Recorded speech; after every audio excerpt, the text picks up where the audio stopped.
Nicolas the Wanderer.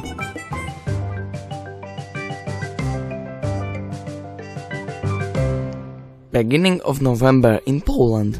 Autumn rain. And here we are on a plane, heading towards a certain magical island. We are approaching the airport in Madeira. This airport is considered dangerous, as it experienced 2 major and 1 minor aviation disasters in the 70s. A total of 170 people died, but since then the runway has been significantly extended.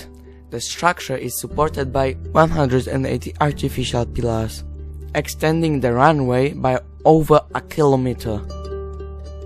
Madeira is a small but incredible island, suspended between the ocean and the clouds. Coastal desert cliffs, neighbor peaks resembling green-tipped needles. In the morning, they are often basked in the sun, while in the afternoon they hide in the clouds. The coastal cliffs have withstood centuries of the ocean storms. Hundreds of kilometers of levadas transport water throughout the entire island, and beneath the ocean surface, magnificent creatures are hidden. We are setting off on our first excursion. Although we won't surpass an altitude of 100 meters above sea level, walking along the St. Lawrence Peninsula is like a mountain hike. It's one of Madeira's most popular attractions. We quickly reach a small pass with a viewpoint. The view is like a Windows wallpaper. Numerous picturesque rocks jut out from the Atlantic Ocean. Unlike the rest of the island, this area is almost entirely desert-like. The trail winds through narrow passages up and down. Although the path is comfortable, it wouldn't hurt to wear hiking boots in these mountains. If someone has a fear of heights, they may feel uneasy in a few places. But then, why did it came to Madeira in the first place? We arrive at the Casa de Sardinia, a small cafe and nature conservation point. Every now and then, a plane flies overhead, as we are on the approach road to the airport. One can spend time here under the palms, listening to the canary bird song, but it smells a bit, because there are many people and limited sewage treatment. Further on, the trail is under renovation, but the Madeira and Portuguese people are not too demanding, and no one here makes a fuss. A small peak marks the end of the peninsula. Beyond that, there is only a chain of small islets. More precisely, small islands close by, and 40 kilometers away, the second inhabited island of the Madeira archipelago, Porto Santo. The length of our route today, round trip, is about 8 kilometers, with a total ascent of around 420 meters. So it's a mountain hike. It's worth coming here on a slightly cloudy day because there is no shade. The next morning we report to the Queimadas Forest Park, located on the northern slopes of the mountains. The beautiful thatched cottages conceal a shop, tourist center and accommodation base. The park area has a park-like vibe, with something akin to mini zoo. Beware of the domestic birds living near the ponds. They might peck you.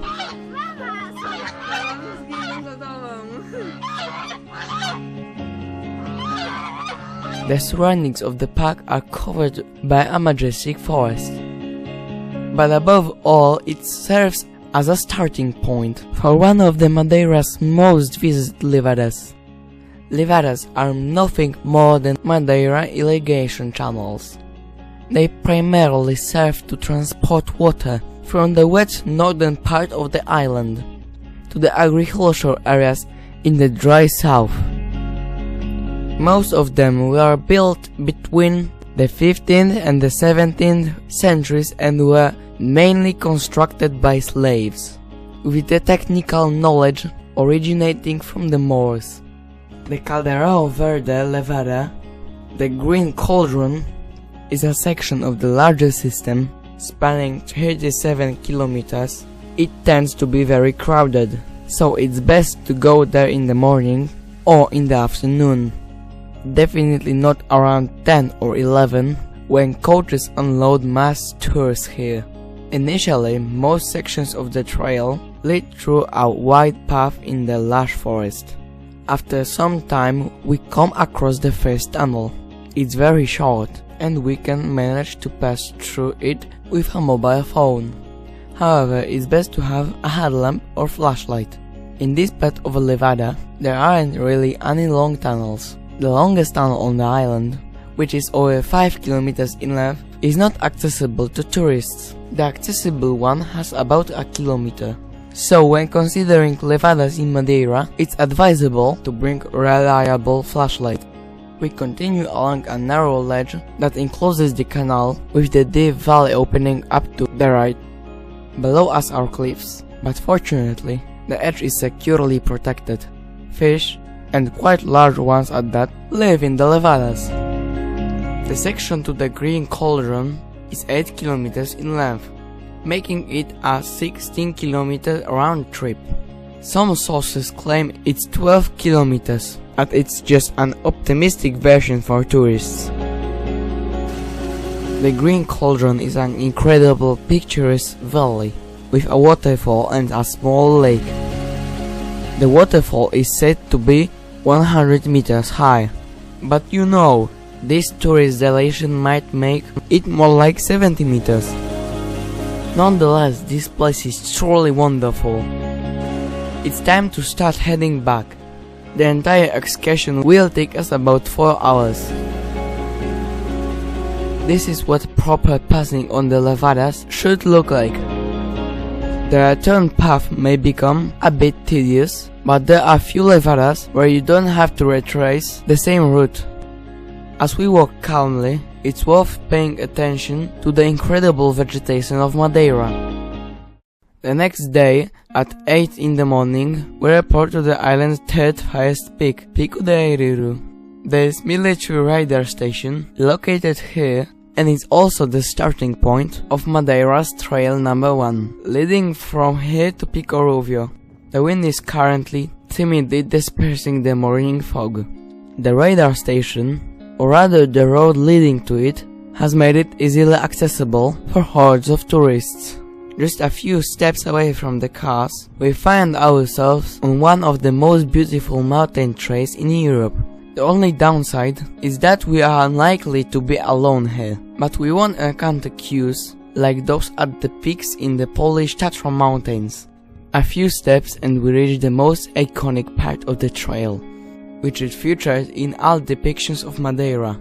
It's a narrow ridge, only a few dozen meters long, so narrow that it accommodates only the pathway. There are quite steep cliffs on both sides, but the path itself is as wide as a sidewalk, even and secure, with railings on both sides. I thought I would be scared, but not at all. The entire trail is practically devoid of difficulties. The only challenge is one's stamina. The round trip involves a 1000 meter ascent, but if you are not afraid of 10,000 stairs, the route is manageable. Further along, we traverse the steep shelves of Arieiro Peak. Beneath our feet are abysses, but the path is as comfortable as a balcony. Until now, there hasn't been any descent, but it begins after the traverse. And that's the real challenge, going back uphill. If we had transportation from the other end of the trail, it would make things much easier, but we have to return. We descend to the first tunnel, and the views continue to take our breath away. We came across a flock of interesting birds. They are quite large and not particularly afraid of humans. These are wild, red-legged partridges. We take a quick break to capture some shots of the animals and enter the first tunnel. In reality, there are two trails leading further from here, converging before Pico Ruivo peak. The shorter one goes through tunnels, and the second one is more cliff-like, circling around the mountain. It would be fitting to create a nice loop, but unfortunately, the latter has been closed for years. The nature is slightly different from the Alps. The trail continues with alternating beautiful traverses on rocks and tunnels. There are still several tunnels, including a quite wet one with substantial puddles on the floor. Madeira is truly an island of tunnels. They can be found not only on roads and levadas, but also on regular mountain paths. Only from a distance can you see that the path is carved into a massive wall. We are approaching the lowest point of the trail between the peaks. The weather in Madeira is very changeable, and in the afternoons, the mountains are often immersed in clouds. Sometimes only the highest peaks stick out from the clouds, and now the clouds have found us, so we decide to head back. Along the way, we still admire the Enchanted Valley from the viewpoint Niho de Manta, and make our way back to the radar ball. We will conquer Pico Ruivo by a different route, and it's just a descent through the clouds left. To reach the highest peak of Madeira, we'll take a slightly shorter, faster and much easier path from the parking lot located at almost 1600 meters above sea level. A comfortable promenade leads us to the summit. No wonder there are many tour buses here. The entire ascent is about 300 meters in elevation and takes no more than an hour. There is a mountain shelter near the summit. Smells from the crowded toilets spread everywhere, making it unappealing to enjoy a coffee with a cookie on the shelter's terrace. I'm on the rooftop of Madeira. Pico Ruivo Peak, also known as a Red Peak, stands at 1862 meters above sea level. It's not the Alps, but let's remember that these mountains rise straight from the sea, and their true base is 2.5 kilometers beneath the ocean surface.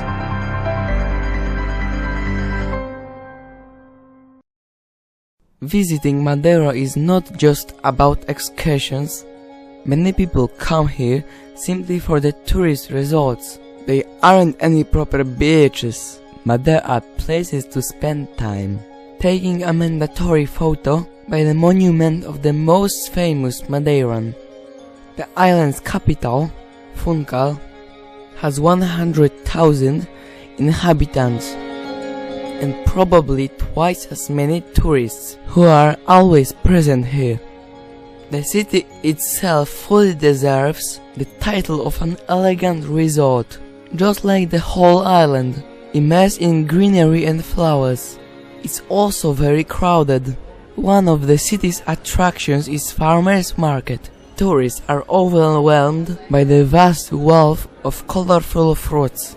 Considering it's a fishing island, the fish market isn't particularly large. Among the species sold here, the black scabbard fish, known as the famous espada, deserves special attention.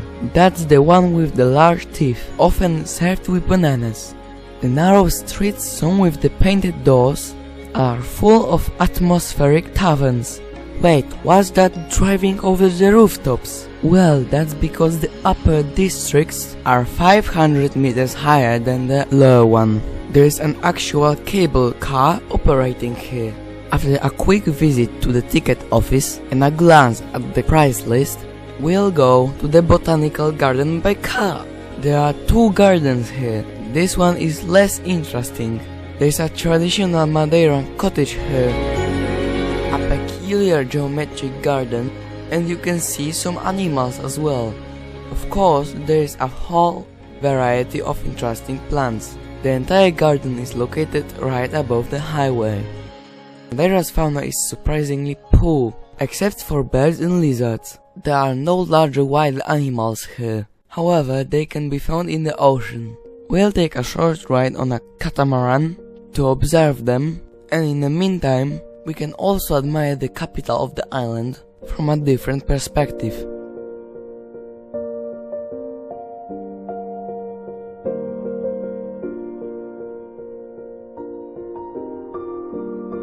Oh, look, that boat isn't just sitting there for no reason. A whole herd of dolphins, and quite rare, bottlenose dolphins. The dolphins are playing within arm's reach. It seems like they are showing off, especially for us.